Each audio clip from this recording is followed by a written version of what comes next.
दिन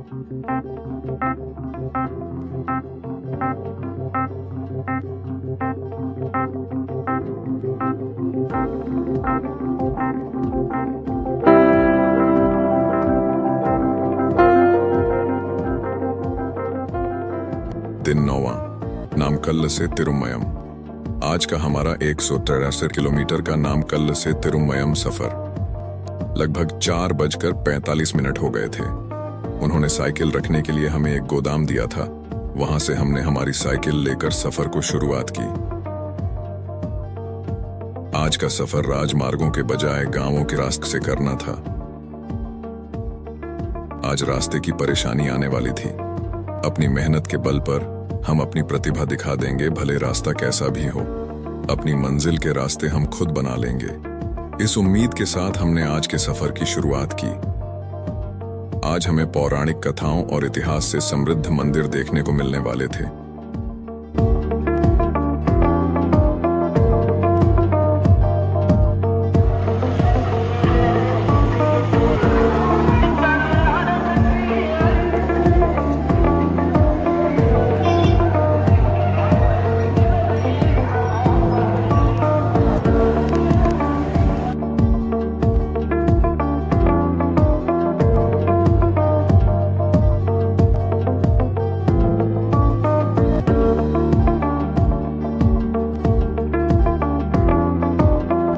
रास्तों का काम हुआ था तो कहीं पर रास्तों का काम चल रहा था। सुबह सुबह मंदिर के ऊपर की स्पीकर से देवी देवताओं के गाने सुनाई दे रहे थे।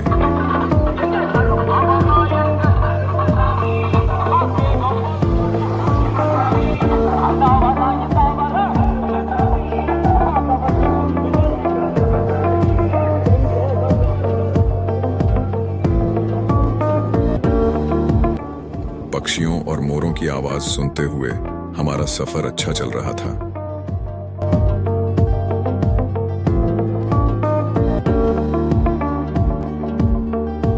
कुछ देर बाद सूर्योदय हुआ और हमने उसकी तस्वीर अपने कमरे में कैद कर ली।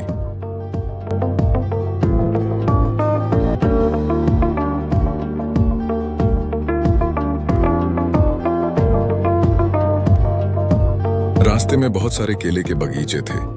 वहां पर केले बेचने के लिए दुकानें भी थीं।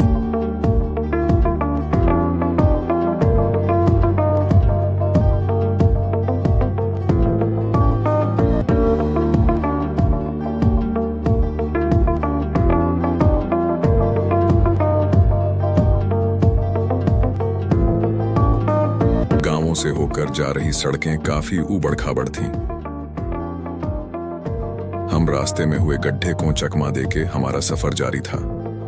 मन में यही डर सता रहा था कि साइकिल पंचर ना हो जाए।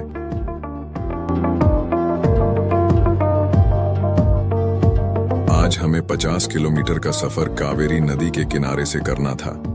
नदी के कारण चारों तरफ हरियाली ही हरियाली थी।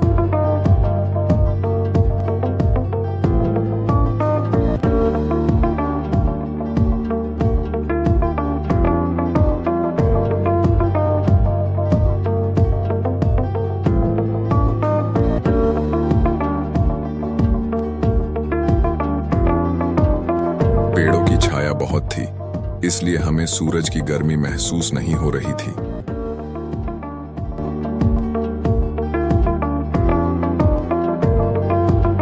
रास्ते में आ रही विभिन्न मंदिरों को हम देखते देखते आगे बढ़ रहे थे।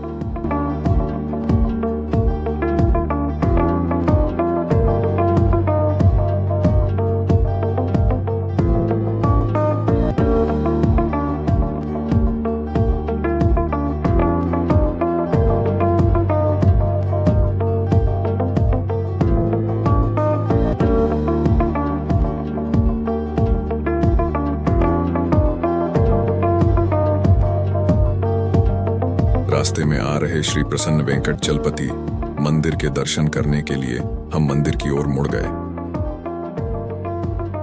रास्ते में कई मंदिर थे, लेकिन हम बाहर से तस्वीरें लेते थे और तुरंत आगे बढ़ जाते थे, क्योंकि हम दुनिया के दूसरे सबसे बड़े मंदिर श्री रंगनाथ स्वामी को देखना चाहते थे।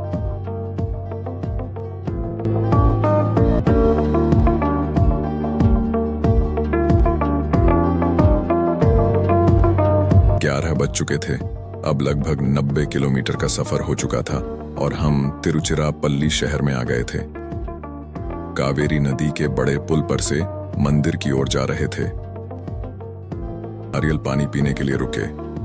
मैंने बिना स्ट्रॉ का इस्तेमाल करते हुए एक ही बार में पानी पीने की शर्त पूरी कर ली।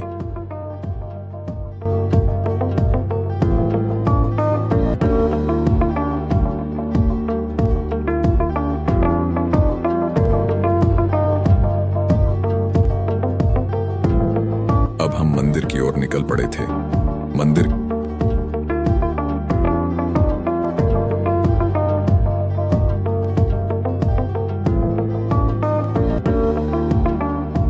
का भव्य परिसर देखकर मुझे बहुत आश्चर्य हुआ। यह मंदिर 155 एकड़ के क्षेत्र में फैला हुआ है, जिसमें 51 तीर्थ स्थल, 21 मीनारें, 29 मंडप और कई जल टैंक शामिल हैं। ये दुनिया का सबसे बड़ा हिंदू मंदिर है। ये शहर एक महत्वपूर्ण पुरातात्विक और ऐतिहासिक स्थल है, जो प्रारंभिक और मध्ययुगीन दक्षिण भारतीय समाज और संस्कृति का ऐतिहासिक ढांचा प्रदान करता है। कई शिलालेखों से पता चलता है कि यह हिंदू मंदिर न केवल एक आध्यात्मिक केंद्र के रूप में, बल्कि एक प्रमुख वित्तीय और धर्मार्थ संस्थान के रूप में भी संचालित होता था। वहां फोटोग्राफी प्रतिबंधित था। हम जहां भी संभव हो कुछ तस्वीरें ले रहे थे। श्री रंगनाथ स्वामी मंदिर भारत का सबसे बड़ा मंदिर परिसर और दुनिया के सबसे बड़े धार्मिक परिसरों में से एक है। मंदिर के दर्शन के बाद हम अपनी अगले सफर को निकल पड़े। कावेरी नदी के दूसरे पुल पर से जा रहे थे। 2 बज रहे थे और हम दोपहर के भोजन के लिए एक होटल में रुक गए। केले के पत्तों पर भोजन करने का मजा कुछ और ही है। भोजन के बाद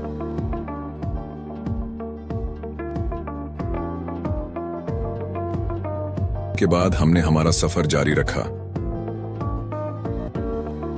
अभी भी हमारा 60 से 70 किलोमीटर का सफर बाकी था।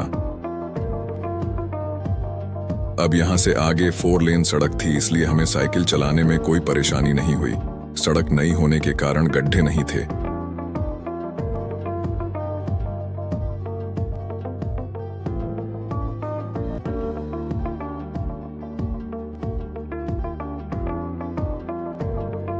आज 2023 साल का आखिरी दिन था और इस साल का आखिरी सूर्यास्त होने वाला था। हमने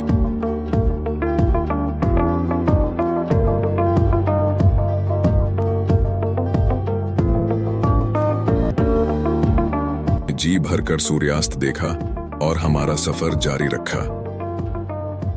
आगे आने वाले पदुकोट्टई शहर में रुकने की योजना बनाई, लेकिन हमेशा की तरह हम साइकिल चलाने में खो गए और शहर जाने वाले रास्ते को छोड़कर हम आगे निकल गए।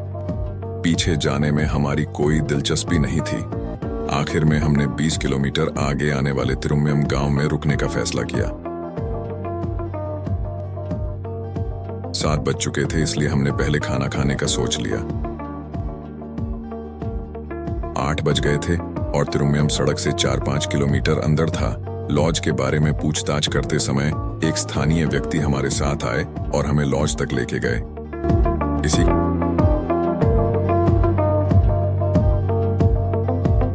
के साथ हमारा 9वां दिन और साल का आखिरी दिन 163 किलोमीटर के साइकिल सफर के साथ समाप्त हुआ। मेरे चैनल को लाइक करें, सब्सक्राइब करें और वीडियो को शेयर भी करें। चैनल के साथ बने रहें। हम जल्द ही बाकी सफर के दिलचस्प वीडियो अपलोड करेंगे।